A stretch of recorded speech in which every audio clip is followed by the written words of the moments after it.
Hello दोस्तों, स्वागत है आप सभी का आपका अपने चैनल बेसिक नॉलेज में। दोस्तों आज के वीडियो में हम लोग देखने वाले हैं आप लोग जो मॉडल पेपर जारी हुआ झारखंड बोर्ड का, उसमें क्लास 10th का सेट 1 का डिटेल सॉल्यूशन देखेंगे। साइंस सब्जेक्ट है। जी हाँ दोस्तों, सभी दोस्तों को शेयर कर दीजिएगा ताकि सभी को इसका सॉल्यूशन मिल जाए। एक एक करके एक एक क्वेश्चंस का डिटेल में एक्सप्लेन भी कर देंगे। अगर आप सिलेबस को कंप्लीट किए हो या नहीं किए हो, आप अपना चैप्टर कंप्लीट किए हो नहीं किए हो, लेकिन इसी से आप लोग को समझ में आ जाएगा। और इसको अगर पूरा देख लीजिएगा तो खुद से ही आंसर लिख दीजिएगा, आपको रटने की जरूरत नहीं पड़ेगी। तो बिल्कुल वीडियो को पूरा देखिएगा, स्किप नहीं कीजिएगा ताकि आप लोग को जानकारी मिले। और समझ के रखिए ताकि एग्जाम में दोस्तों इससे संबंधित सवाल पूछे तो वो भी बन जाए। ठीक है, एग्जाम सामने है इसलिए अच्छे से देख लीजिए इसको, और ऐसा कि मतलब एक बार देख के भूले नहीं। और इस तरह मैं समझा भी दूंगा आप लोग को। तो चलिए शुरू करते हैं। और हाँ, सभी को शेयर कर दीजिए। चैनल पर पहली बार आए हैं तो सब्सक्राइब जरूर कर लीजिए। इसी तरह का हर एक मॉडल पेपर का सॉल्यूशन पाने के लिए दोस्तों हर एक का अपलोड कर देंगे। बस वेट कीजिए, एक दो दिन के अंदर सारा सॉल्यूशन अपलोड कर देंगे। और एग्जाम की धाकर तैयारी करने के लिए बिल्कुल, तो और क्या ही कहें, बहुत इंपॉर्टेंट क्वेश्चन आगे आने वाला है। ये देखिए दोस्तों, आप लोगों को मॉडल पेपर के बारे में कुछ यहाँ जानकारी दे दूँ। क्लास 10th या देख सकते हैं, यहाँ पर इंग्लिश का है, सभी सब्जेक्ट का दिया हुआ है। तो हम लोग अभी साइंस का बात करेंगे। ठीक है, तो चलिए साइंस का हम लोग देख लेते हैं। यहाँ पर साइंस में क्या क्या क्वेश्चंस आप लोग का दिया हुआ है और उसका सॉल्यूशन, उसका सही सटीक जवाब क्या होगा। ठीक है, तो ये दोस्तों आप लोग देख सकते हैं साइंस का सेट 1 है। ठीक, ये देखिए, इसमें दोस्तों लोग 40 नंबर रहेगा और 1.5 घंटे का समय मिलेगा। ठीक है, 2 पाली में एग्जाम होगा। फर्स्ट जो पहला पाली होगा उसमें ऑब्जेक्टिव होगा, और जो दूसरा पाली होगा उसमें ये सब्जेक्टिव एग्जाम होगा। टोटल चाहे कोई भी सेट रहे आपका, सोशल साइंस, मैथ, कुछ भी, आपका टोटल 19 क्वेश्चन रहेगा उसमें। ठीक है, 19 क्वेश्चन में देखिए 1 से 7 तक जो प्रश्न रहेगा, ठीक है, उसमें से आपको केवल 5 का आंसर देना है। और प्रत्येक का दोस्तों 2 नंबर का है प्रत्येक क्वेश्चन, मतलब 5 गुने 2 यानी ये 10 नंबर का हो जाएगा। ठीक है, आगे दोस्तों यहाँ देख सकते हैं 8 नंबर से जो 14 नंबर तक का क्वेश्चन रहेगा उसमें भी आपको सिर्फ 5 का ही जवाब देना है, जो कि प्रत्येक 3 नंबर का रहेगा।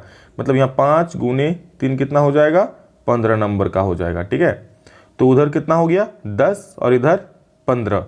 ठीक, और जो है आप लोग का देख लीजिए 15 से 19 तक ये दीर्घ उत्तरीय है।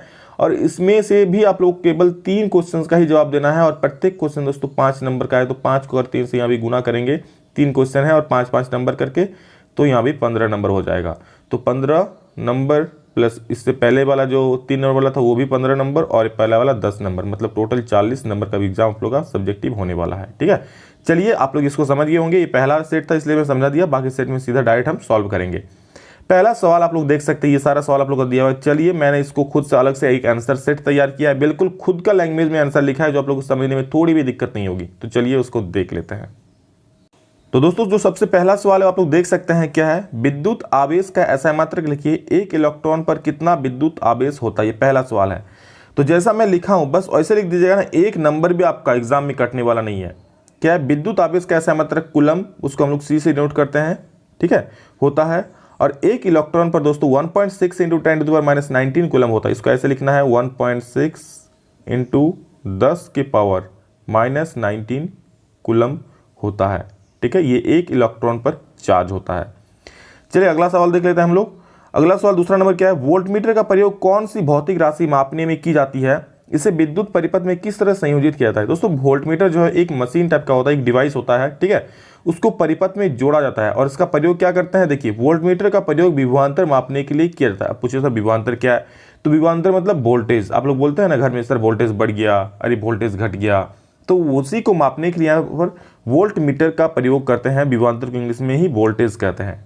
ठीक है, और हमेशा याद रखिए जो विद्युत परिपथ में, ठीक है, वोल्टमीटर को हमेशा पार्श्वक्रम यानी कि समांतर क्रम में जोड़ा जाता है। इसे विद्युत परिपथ में किसमें, पार्श्वक्रम में जोड़ा जाता है वोल्टमीटर को। और दोस्तों याद रख लीजिए यहाँ पर अगर आमीटर की बात करें तो आमीटर को हमेशा श्रेणी क्रम में जोड़ा जाता है। ये भी सवाल पूछ सकता है एग्जाम में। यहाँ पर वोल्टमीटर पूछा है तो कभी आमीटर भी पूछ सकता है। तो आमीटर से क्या मापते हैं, धारा मापते हैं, और उसका प्रयोग, उसको हम लोग श्रेणी क्रम में जोड़ते हैं परिपथ में। ओके, चलिए अगला सवाल देख लेते हैं। क्या बोला है कि एक ऐसी धातु को उदाहरण दीजिए जो कमरे के ताप पर द्रव अवस्था में पाया जाता है। क्या होता है भैया, जी हाँ, पारा। पारा दोस्तों एक ऐसा धातु है जो कमरे के ताप पर द्रव अवस्था में पाया जाता है। बहुत इंपॉर्टेंट सवाल, अच्छे से देख लीजिए। अगला सूत्र है एल्काइन का सामान्य सूत्र लिखिए। देखिए एल्केन एल्काइन होता है। मैं चैप्टर जब पढ़ाऊंगा आप लोगों को तो और भी अच्छे से समझाऊंगा, लेकिन अभी इसका सूत्र समझ लीजिए।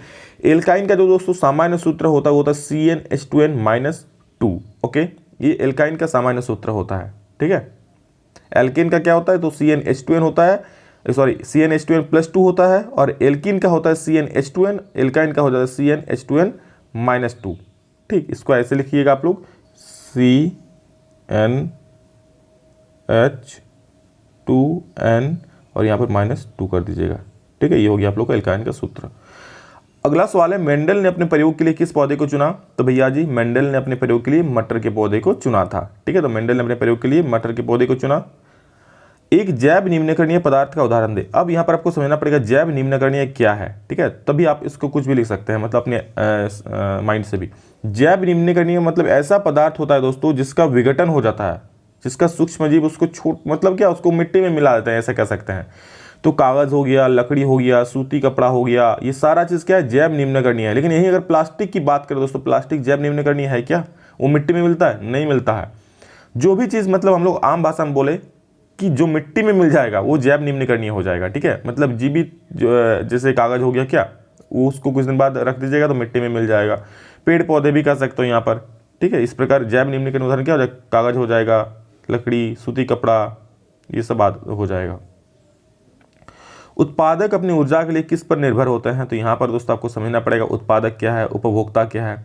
तो उत्पादक मतलब जो किसी चीज़ को तैयार कर रहा है। ठीक है, यहाँ पर उत्पादक मतलब बात हो रहा है जो पेड़ पौधे हैं। ठीक है, कुछ छोटे छोटे जीव होते हैं जो अपना खाना स्वयं तैयार करता है। जैसे पेड़ पौधे किसका प्रयोग करते हैं? प्रकाश संश्लेषण का प्रयोग करते हैं। हम लोग उत्पादक नहीं है भैया, हम लोग खाना तैयार करते हैं क्या? हम लोग खाना तैयार करते हैं, खुद खाने के लिए सब्जी पकाते हैं, चावल बनाते हैं। लेकिन भैया सब्जी कहाँ से आता है? चावल के लिए धान कहाँ से आता है? वो भी हम लोग किसी और पर निर्भर रहते हैं। मतलब हम लोग हर एक खाने के लिए किसी और पर निर्भर रहते हैं। तो हम लोग भैया उत्पादक नहीं है, हम लोग उपभोक्ता हैं। उत्पादक कौन हो गया? पेड़ पौधे हो गया, कुछ छोटे जीव है। ठीक है, जो प्रकाश संश्लेषण क्रिया द्वारा अपना खाना तैयार करता है। तो उत्पादक किसके द्वारा करता है? प्रकाश संश्लेषण। और उसके अपनी ऊर्जा के लिए किस पर निर्भर रहता है? तो वो लोग निर्भर रहता है जल पर, सूर्य के प्रकाश पर, क्लोरोफिल तथा कार्बन डाइऑक्साइड पर निर्भर रहता है। ठीक है, उत्पादक अपनी ऊर्जा के लिए जल, सूर्य का प्रकाश, क्लोरोफिल तथा कार्बन डाइऑक्साइड पर निर्भर रहता है। ये आंसर हो गया। क्यों? इसका प्रयोग वो लोग प्रकाश संश्लेषण में करता है। Get it. 8 नंबर सवाल देखिए क्या बोला है कि 1 एम्पियर की परिभाषा लिखिए। किसी परिपथ में धारा की गणना करें यदि 500 कूलम्ब आवेश 10 मिनट में इससे होकर गुजरता है। तो सबसे पहले 1 एम्पियर की परिभाषा देख लीजिए, बहुत इंपॉर्टेंट सवाल है ये 1 एम्पियर की परिभाषा। जब किसी चालक में 1 सेकंड में 1 कूलम्ब आवेश प्रवाहित होता है तो उसे 1 एम्पियर विद्युत धारा कहते हैं। ठीक है, समझ गए? अगर कोई तार है, ठीक है, उसमें 1 सेकंड में कितना धारा प्रवाहित होगा? कितना आवेश प्रवाहित होगा? 1 कूलम्ब। तो उसे हम लोग 1 एम्पियर विद्युत धारा कहते हैं। ठीक है, अब आगे बोला कि अगर 500 कूलम्ब चार्ज है और 10 मिनट में इससे होकर गुजरता है तो कितना धारा होगा वो निकलना है। तो देख लीजिए, मैं आप लोग को सॉल्व करके बता देता हूँ। ठीक है, तो Q कितना दिया है? Q दिया है आपका 500 कूलम्ब, और समय कितना दिया है? तो समय दिया है यहाँ पर आप लोग का 10, लेकिन दिया क्या? मिनट में दिया है। ठीक है, तो इसको हम लोग सेकंड में चेंज कर लेंगे। 10 को कितना से गुना कर देंगे भैया? तो 10 को हम लोग 60 से गुना कर देंगे, सेकंड हो जाएगा। ठीक है, सही 0 है, तो यहाँ पर 600 सेकंड हो जाएगा। ओके, अब इसको हम लोग क्या करेंगे? आई मतलब क्या होता है? Q/T। तो Q/T फॉर्मूला होता है आई का, याद रख लीजिएगा। ठीक है, Q/I का फॉर्मूला होता है Q/T। Okay, Q/T। Q कितना है? 500 है तो 500 लिख देंगे। T कितना है? 600 है तो 600 लिख देंगे। 2 0 से 2 0 कट जाएगा। यहाँ पर इसको डिवाइड कर दीजिएगा तो यहाँ पर आ जाएगा 0.6848, तो 0.8 और 3 0.83 एम्पियर इसका सही आंसर हो जाएगा। ठीक है, बस देख लीजिए, यही आंसर है, और जो कि बहुत आसान है, बिल्कुल भी हार्ड आप लोग का नहीं है। निम्नलिखित को स्पष्ट कीजिए। किसी तार 2 सवाल इसमें। किसी तार का प्रतिरोध उसके अनुप्रस्थ काट के क्षेत्रफल में परिवर्तन के साथ किस प्रकार परिवर्तित होता है? ठीक है, बोल रहा है कोई तार है, उसका क्षेत्रफल में परिवर्तन, अनुप्रस्थ काट का क्षेत्रफल में अगर परिवर्तन होता है तो उसका प्रतिरोध कैसे परिवर्तित होता है? तो याद रख लीजिए, किसी तार का प्रतिरोध उसके अनुप्रस्थ काट के क्षेत्रफल में वृद्धि होने पर प्रतिरोध बढ़ जाता है, जबकि उसके अनुप्रस्थ काट के क्षेत्रफल में कमी होने पर प्रतिरोध घट जाता है। तो यहाँ पर हम दूसरे शब्दों में भी कह सकते हैं दोस्तों कि किसी तार का प्रतिरोध उसके अनुप्रस्थ काट के क्षेत्रफल के समानुपाती होता है। मतलब ऐसा, तार जितना भैया मोटा होगा धारा उतना अच्छी तरह से और ज़्यादा बहेगा। ठीक है, पतला तार होगा तो धारा यहाँ पर बहने में, इलेक्ट्रॉन क्या दिक्कत से जाएगा, तो यहाँ पर धारा बहने में दिक्कत होगा। लेकिन जितना मोटा तार उतना इलेक्ट्रॉन अच्छा आसानी से चलेगा, तो यहाँ पर धारा आसानी से बहेगा। तो याद रखिए, जितना मोटा तार उतना अच्छा से यहाँ पर धारा बहेगा, तो प्रतिरोध कम होगा। ठीक है, तो ज़्यादा मोटा तार तो प्रतिरोध कम होगा, और पतला तार होगा तो प्रतिरोध ज़्यादा होगा। ठीक है, अगला सवाल देख लीजिए, किसी चालक का प्रतिरोध किन कारकों पर निर्भर करता है। मतलब कोई चालक का जो प्रतिरोध है, ठीक है, प्रतिरोध मतलब क्या, रुकावट, धारा में जो रुकावट आता है उसी को हम लोग प्रतिरोध बोलते हैं। तो किन कारकों पर निर्भर करता है, तो चालक का प्रतिरोध निम्नलिखित कारकों पर निर्भर करता है। पहला, चालक तार की लंबाई पर, ठीक है, कि तार कितना लंबा है इस पर निर्भर करेगा। चालक के अनुप्रस्थ काट का क्षेत्रफल, मान लीजिए ये तार है, ठीक है, तो ये तो भैया तार की लंबाई हो गया, और ये जो दिख रहा है ये आपका होता है गोल वाला अनुप्रस्थ काट का क्षेत्रफल। और चालक के पदार्थ की प्रकृति, मतलब ये किस चीज़ का तार है, एल्युमिनियम का है, लोहा का है, उस पर भी निर्भर करता है। आप लोग सिंपल सा एक फॉर्मूला याद रखिएगा दोस्तों, R = ρL/A। ठीक है, L मतलब लंबाई, A मतलब एरिया मतलब क्षेत्रफल, और ρ मतलब पदार्थ की प्रकृति। बस इस तीनों पर ही निर्भर करता है, लंबाई पर, एरिया पर और पदार्थ की प्रकृति पर। ठीक है, आगे देखिए 10 में क्या पूछा है कि विद्युत टोस्टर तथा विद्युत इस्त्रियों के तापन अवयव शुद्ध धातु के न बनाकर किसी मिश्र धातु के क्यों बनाए जाते हैं। बहुत आसान सवाल है, क्या है, विद्युत टोस्टर तथा विद्युत इस्त्रियों के तापन अवयव शुद्ध धातु के न बनाकर किसी मिश्र धातु के बनाए जाते हैं क्योंकि मिश्र धातु का गलनांक शुद्ध धातु की अपेक्षा काफी ज्यादा होती है, जिसके कारण यह गर्म होने पर भी जल्दी क्या पिघलता नहीं है। भैया गलनांक ज्यादा होगा तो गलेगा नहीं जल्दी, इसलिए यहाँ पर शुद्ध धातु के बजाय मिश्र धातु का बनाया जाता है, क्योंकि उसका गलनांक ज्यादा होता है और जल्दी गलता नहीं है। 11 देख लीजिए, 3 पर्यावरण हितैषी अभ्यास लिखिए। पर्यावरण हितैषी मतलब क्या, जो पर्यावरण के हित में हो, ऐसा हम लोग के कोई अभ्यास लिखिए जो पर्यावरण के हित में हो। भैया हम लोग का तो ऐसा कोई अभ्यास ही नहीं करते हैं, बाजार जाते हैं, प्लास्टिक का झोला में सामान ले आते हैं, जहाँ तहाँ कूड़ा कचरा फेंक देते हैं, ठीक है, गाड़ी से धुआं उड़ाते हैं, तो ये सब पर्यावरण हितैषी नहीं है। पर्यावरण हितैषी क्या है कि प्लास्टिक के थैले के स्थान पर कपड़े की थैली का इस्तेमाल करना, गाड़ी की अपेक्षा साइकिल का प्रयोग ज़्यादा करना, और हर जगह कूड़ा कचरा नहीं जमा करना। ये 3 हम लोग का ऐसे अभ्यास हो गए जो पर्यावरण के हित में है। ठीक, और भी बहुत सारे हो सकता है, आप खुद से भी लिख सकते हो, क्या दिक्कत है। समजात अंग से आप क्या समझते हैं, उदाहरण दे। तो समझ लीजिए, एक ऐसे अंग जो उत्पत्ति तथा रचना में तो समान होते हैं पर कार्य में भिन्न होता है। मतलब जो रचना में, ठीक है, जिसकी रचना संरचना एक जैसी होगी पर उसका जो कार्य होगा अलग अलग होगा। कैसा, उदाहरण क्या हो जाएगा, ठीक है, उदाहरण हो जाएगा पक्षी के पंख और घोड़े के अग्रपाद। अग्रपाद मतलब आगे का जो घोड़े का पैर है वो चीज़, ठीक है। पक्षी का पैर में आप लोग देखे होंगे और घोड़े का अग्र लगभग बनावट सेम ही होता है, ठीक है। पक्षी आप लोग उसका अंदरूनी संरचना की बात कर रहे हैं हम, ठीक है। उसका अगर कंकाल टाइप का देखेंगे तो लगभग एक ही जैसा दिखता है। मनुष्य की बाजू तथा गाय के अग्रपाद, ठीक है, ये भी क्या एक ही जैसा होता है। जो हम लोग का हाथ होता है और गाय का जो आगे का होता है पैर, वो भी एक जैसा होता है पर कार्य क्या अलग अलग होता है। मेढक का अग्रपाद तथा पक्षी के पंख, मेढक का भी अग्रपाद जो आगे का उसका हिस्सा होता है हाथ टाइप का वो, और पक्षी का पंख एक ही जैसा होता है, लेकिन कार्य क्या होता है उसका भिन्न भिन्न होता है, तो उसे ही हम लोग समजात अंग बोलेंगे। परितंत्र में अपमार्जकों की क्या भूमिका है। परितंत्र मतलब क्या, पहले ही आपको समझना पड़ेगा। परितंत्र मतलब सारा चीज, इस दुनिया में जो भी चीज आपको दिख रहा है, हम आप, ये हवा, पेड़ पौधे, पक्षी, मिट्टी, आकाश, जो भी है सब मिलाकर परितंत्र का निर्माण करते हैं, ठीक है। तो अपमार्जक क्या, अपमार्जक मतलब क्या होता है, अब सर ये भी बता दीजिए। तो अपमार्जक मतलब होता है दोस्तों छोटे छोटे जो जीव होते हैं जो किसी चीज को विघटित कर देता है। आप लोग देखे होंगे जब कोई आलू सड़ जाता है, कोई चीज मर जाता है, तो उस पर छोटे छोटे कीड़े रेंगने लगते हैं, मतलब बिल्कुल छोटे छोटे, उसे ही अपमार्जक बोलता है। वो क्या, उसको इतना विघटित करके मिट्टी में मिला देता है, तो उसी का नाम, उसी को हम लोग अपमार्जक बोलते हैं। तो उसका क्या भूमिका है परितंत्र में, तो देखिए परितंत्र में अपमार्जक मृत जैव अवशेषों का निपटान करता है। मतलब क्या, परितंत्र में अपमार्जक क्या करता है, मृत जैव अवशेषों का निपटान करता है। मृत जो जैव मतलब जो जीवित रहता है, उसके जो मर जाता है फिर अवशेष उसका जो बचता है उसको निपटान मतलब खत्म कर देता है।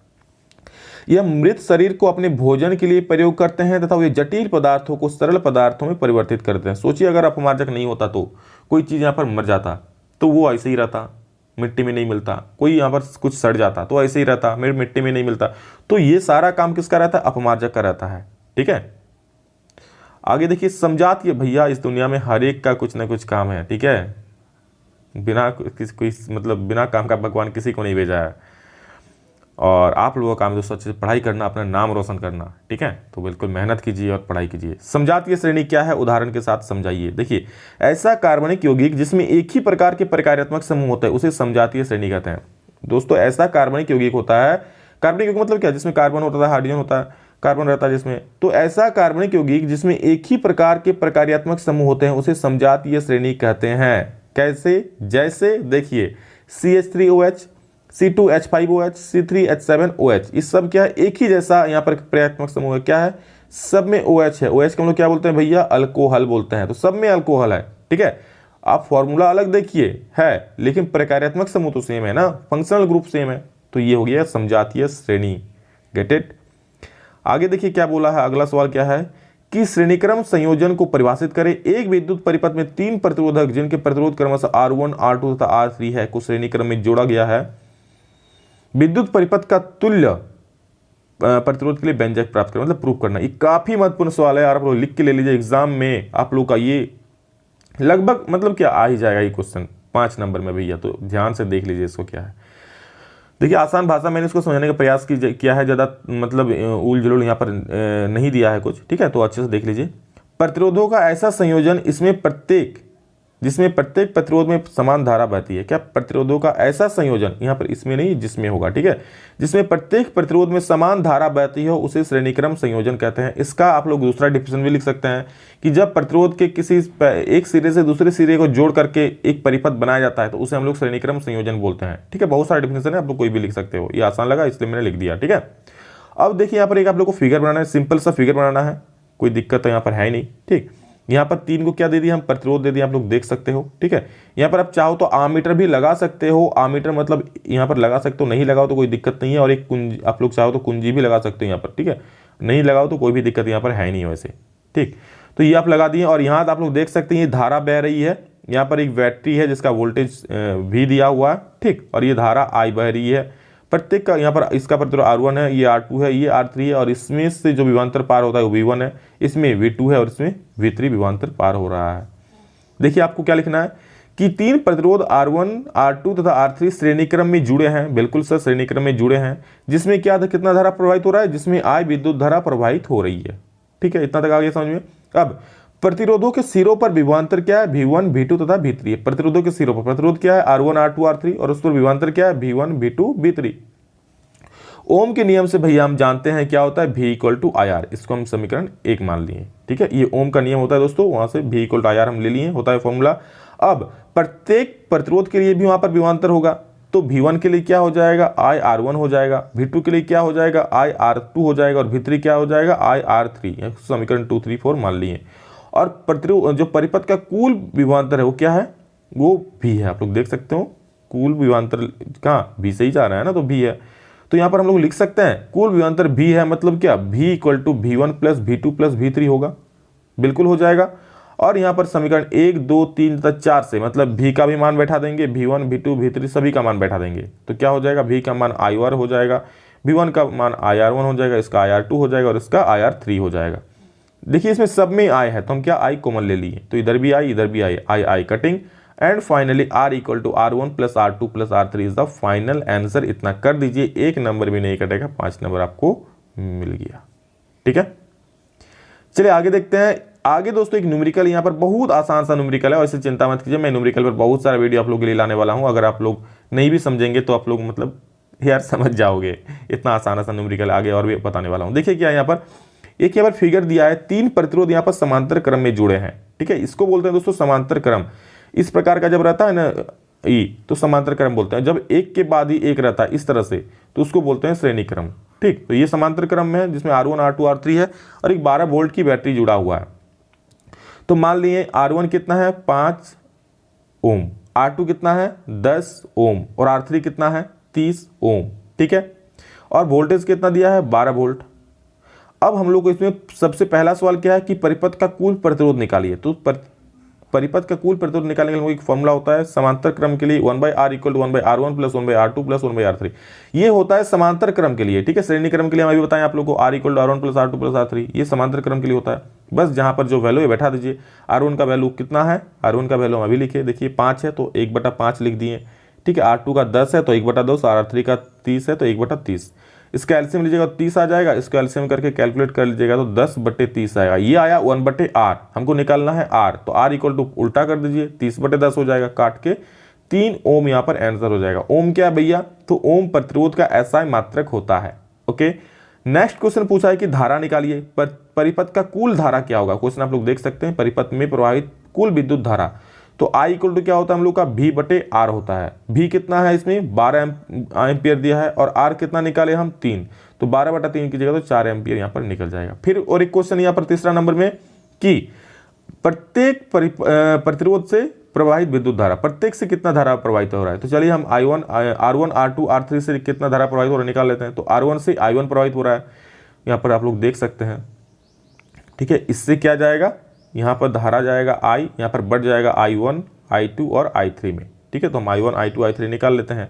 तो I1 इक्वल टू क्या हो जाएगा V/R1, V कितना है 12, R1 कितना है 5, भाग दीजिएगा तो 2.4 आंसर आएगा।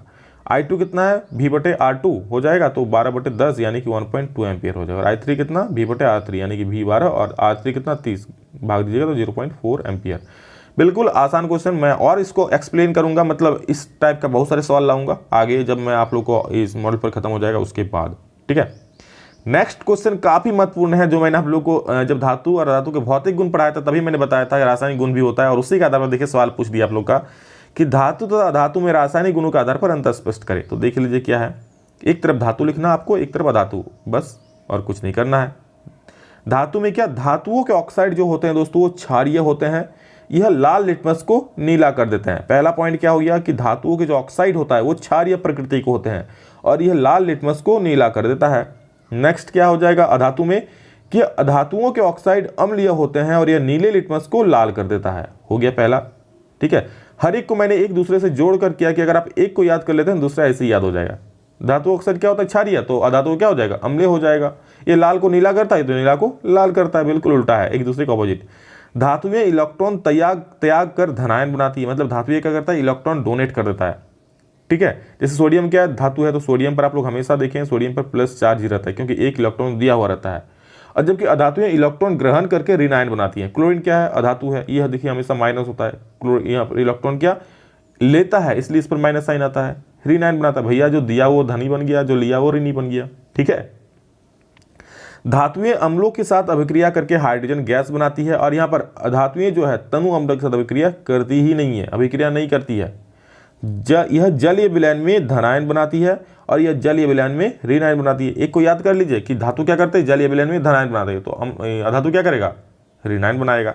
और यह अपचायक की तरह कार्य करती है। ठीक है, और यह क्या करता है ऑक्सीकारक की तरह कार्य करती है। बस यही कुछ डिफरेंस है। आगे चलिए अगला सवाल हम लोग देख लेते हैं। 18 नंबर क्या बोला है कि पोषी स्तर क्या है, एक आहार श्रृंखला का उदाहरण दीजिए तथा इसमें विभिन्न पोषी स्तर बताइए। तो देखिए सबसे पहले समझ लीजिए पोषी स्तर है क्या चीज। तो आहार श्रृंखला में उत्पादक और उपभोक्ता का स्थान ग्रहण करने वाले जीव मंडल को एक निश्चित संरचना प्रदान करते हैं जिसे पोषी स्तर कहते हैं। माइंड से पार हो गया क्या, अब नहीं होगा। देखिए आहार श्रृंखला मतलब क्या, खाने का ऐसा श्रृंखला मतलब क्या, जैसे बकरी मान लीजिए घास को कोई कीट खा गया, कीट को कोई दूसरा चीज खा गया, इस प्रकार जो श्रृंखला बनता है उसे हम लोग आहार श्रृंखला बोलते हैं। ठीक है, अब आहार श्रृंखला में उत्पादक और उपभोक्ता, उत्पादक कौन हो गया, तो उत्पादक हमेशा याद है कि पेड़ पौधे ही होते हैं और कुछ जीव होते हैं, उपभोक्ता हम जैसे राक्षस होते हैं। चलिए मजाक कर रहा था। ठीक है, ये जो ग्रहण करता है मतलब उत्पादक और उपभोक्ता एक श्रेणी बनता है, उसे हम लोग यहाँ पर आहार श्रृंखला कहते हैं और ये जीव मंडल को एक निश्चित संरचना प्रदान करते हैं। ठीक है, जिससे हम लोग क्या बोलते हैं पोषी स्तर कहते हैं। देखिए पोषी स्तर क्या हो गया, यहाँ पर मैंने पोषी स्तर लिया है पादप, कीट, मेढक, सर्प मतलब सांप और चील। यहाँ पर कीट क्या कर रहा है, पादप को कोई पेड़ पौधा है उसको खा जा रहा है। कीट को कौन खा जा रहा है, तो भैया कीट को मेढक आके खा जा रहा है। फिर मेढक को कौन खा जा रहा है, तो मेढक को भैया सांप आके खा जा रहा है। और सांप को कौन खा रहा है, सांप को चील खा जा रहा है। ठीक है, और चील लास्ट में मर के मिट्टी में मिल जा रहा है। तो ये एक श्रृंखला तैयार हुआ, इसी को हम लोग बोलते हैं दोस्तों पोषी स्तर या फिर आहार श्रृंखला। ठीक है, तो यहाँ पर देखिए क्या है दोस्तों, यहाँ पर ये हर एक चीज, तो यहाँ पर स्तर कौन कौन सा है, ऊपर दिए गए खाद्य श्रृंखला में 5 कड़ियां है, 1 2 3 4 5, जिसमें पादप जो है प्रथम पोषी स्तर है। पादप क्या सबसे पहला पोषी स्तर है और जिसे हम लोग स्वयं पोषी भी बोलते हैं। क्यों, क्योंकि वो अपना खाना खुद तैयार करता है। द्वितीय पोषी स्तर में क्या है, द्वितीय पोषी स्तर में आप लोग देख सकते हैं कीट है जो पादप को खाता है, तृतीय पोषी स्तर में मेढक है जो कीट को खाता है, चतुर्थ पोषी स्तर में सर्प है मतलब सांप है जो मेढक को खाता है, और पांचवा जो पोषी स्तर उसमें चील है जो सांप को यहाँ पर खा जाता है। ठीक है, तो यही है आप लोग का पोषी स्तर और हर एक को मैंने समझा भी दिया है। और अंतिम सवाल है आप लोग का, प्रभावी लक्षण से आप क्या समझते हैं। तो माता पिता को ये वंशानुगत लक्षण जो संतानों में दिखाई देते हैं उन्हें यहाँ पर प्रभावी लक्षण कहते हैं। ठीक है, आपके माता पिता में ऐसा कुछ लक्षण है जो आप में भी दिखाई देते हैं, तो ये लक्षण दोस्तों यहाँ पर प्रभावी लक्षण कहलाता है। और मेंडल के प्रयोग द्वारा कैसे पता चला कि लक्षण प्रभावी अथवा अप्रभावी होते हैं, समझाइए। तो ध्यान से देख लीजिए, जब मेंडल ने मटर के लंबे पौधे और बोने पौधे का संकरण कराया था, जब एक दूसरे को वहां पर मिलाया, तो उससे जो प्रथम संतति पीढ़ी F1 में मिला सभी पौधे लंबे प्राप्त हुए। इसका अर्थ था कि दो लक्षणों में से केवल एक पैतृक लक्षण ही दिखाई दिया। क्या एक लंबा और एक बौना लिया था, पर सिर्फ लंबा ही दिखाई दिया, मतलब बौना का यहाँ नहीं दिखाई दिया। तो यहाँ पर सिर्फ एक ही प्रकार के लक्षण दिखाई दिया, पैतृक लक्षण दिखाई दिया, उन दोनों का मिश्रित प्रमाण नहीं दिखाई दिया। मतलब दोनों का मिश्रित होता तो होता मीडियम साइज का बनता, लेकिन ऐसा तो नहीं हुआ, लंबा ही बना। ठीक है, अब आगे देखिए, उसने पैतृक पौधों को और F1 पीढ़ी के पौधों को स्वपरागण से उगाया। यहाँ पर ये देखिए, उन दोनों का मिश्रित प्रमाण नहीं दिखाई दिया, यहाँ पर फुल स्टॉप दे दीजिएगा। उसने पैतृक पौधों और F1 पीढ़ी के पौधे को स्वपरागण से उगाया। इस दूसरी पीढ़ी F2 में सभी पौधे लंबे नहीं थे, और अब की बात जो उगाया उसमें सभी पौधे लंबे नहीं थे, इसमें 1/4 पौधे बोने थे। इस प्रकार मेंडल ने लंबे के लक्षण को प्रभावी लक्षण और बोने पौधे के लक्षण को अप्रभावी लक्षण कहा। मतलब जिसका मतलब अपने माता पिता से मिला उसको प्रभावी कह दिया यहाँ पर, जो उसको नहीं मिला वहां पर अप्रभावी कहता है। ठीक है, तो यही कुछ दोस्तों यहाँ पर स्पष्ट कहा गया है। और ये था दोस्तों आप लोग का सेट 1 का डिटेल सॉल्यूशन, और सभी को शेयर कर दीजिए। इस एक के बाद दोस्तों एक यहाँ पर देखिए, मैंने क्वेश्चंस को खुद से टाइप किया है हाथ से, आंसर को खुद से टाइप किया है हाथ से, तो मेहनत काफी ज्यादा लगा है दोस्तों, इसलिए प्लीज एक लाइक कर दीजिएगा, अपने दोस्तों को शेयर कर दीजिएगा ताकि सभी को इसका लाभ मिले। ठीक है, एक एक क्वेश्चंस को मैंने आप लोगों को मॉडल पेपर से यहाँ पर उठाया है, फिर उसका आंसर खुद से तैयार किया है। ऐसा नहीं कि आंसर बस गाइड से छाप दिया, आंसर मैं खुद अपने लैंग्वेज में लिखा हूं ताकि आप लोगों को समझने में आसानी हो। तो बस सभी को शेयर कीजिए, और हर एक मॉडल पर का सॉल्यूशन जो भी है सब कुछ अपलोड हो जाएगा धीरे धीरे, 1-2 दिन में सारा चीज अपलोड कर दूंगा। बस आप लोग तैयारी में जुट जाइए, बस यही कहेंगे। चलिए सभी के लिए इतना ही, फिर मिलेगा नेक्स्ट वीडियो में जल्दी। तब तक के लिए जय हिंद, वंदे मातरम।